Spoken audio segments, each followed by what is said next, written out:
سانحہ مرید کے آپ کے سامنے ہے جس کے اندر سینکڑوں لوگ جو ہیں ان کو خون کے اندر نہلا دیا گیا، اور آپ کو پتا ہے کہ ہمارا تحریک لبیک کے ساتھ کسی قسم کا کوئی تعلق نہیں، بلکہ ماضی کے اندر کئی مساجد کے معاملات کے اندر ہمارا ان کے ساتھ الجھاؤ بھی ہوا، لیکن معاشرے کے اندر کسی انسانی جان کا تلف ہو جانا یہ معمولی واقعہ نہیں ہے، بلکہ جس نے ایک انسان کو قتل کیا اس نے پوری انسانیت کو قتل کیا۔ ہم اس سانحے کے اوپر دل کی گہرائیوں کے ساتھ دکھ کو محسوس کرتے ہیں۔ اس مسئلے کے اندر پولیس کا موقف یہ ہے کہ وہ جارحیت کا مظاہرہ کرنے والے تھے، اور تحریک لبیک کا موقف یہ ہے کہ ہمارے بے گناہ ساتھیوں کو شہید کیا گیا ہے۔ ہم اس مسئلے کے اندر حکام بالا سے اس بات کا مطالبہ کرنا چاہتے ہیں کہ وقت آتا بھی رہتا ہے جاتا بھی رہتا ہے، چنانچہ اسی وقت کو مستقل نہیں سمجھنا چاہیے۔ آج جو لوگ صاحب اقتدار ہے ممکن ہے کل وہ کال کوٹریوں کے اندر ہوں، اور جو آج کال کوٹریوں کے اندر ہے ممکن ہے صاحب اقتدار ہوں۔ چنانچہ کسی کی جان مال عزت کو داؤ پہ کسی ملک کے اندر لگنا کسی بھی طور پہ جائز اور درست بات نہیں ہے۔ ہمارے مسلک کے بہت سے علماء میری اس رائے سے اختلاف کر سکتے ہیں، لیکن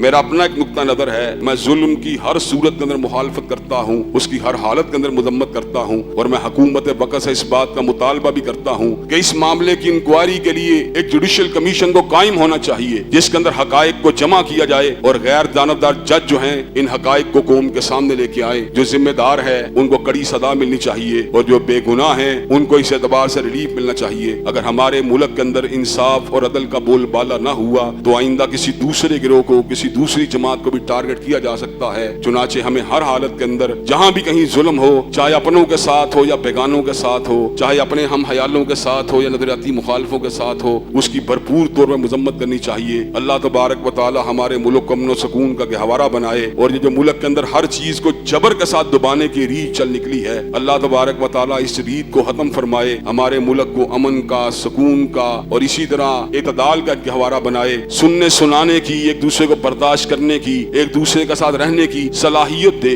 میرا جو بھی موقف ہے مجھے دلیل کے ساتھ پیش کرنے کا حق ہے، اگر کسی دوسرے کو میری بات قبول نہیں ہے دلیل کے ساتھ مسترد کرنے کا اس کو بھی حق حاصل ہے۔ اسی طرح علم بھی پروان چڑھتا ہے، اسی طرح معاشرے کے اندر افکاروں کا پھیلاؤ بھی ہوتا ہے، لیکن کسی کو ختم کر دینا، کسی کو مٹا دینا، کسی کو گرا دینا، یہ ریت کسی بھی طور پہ ہمارے ملک کے لیے درست نہیں ہے۔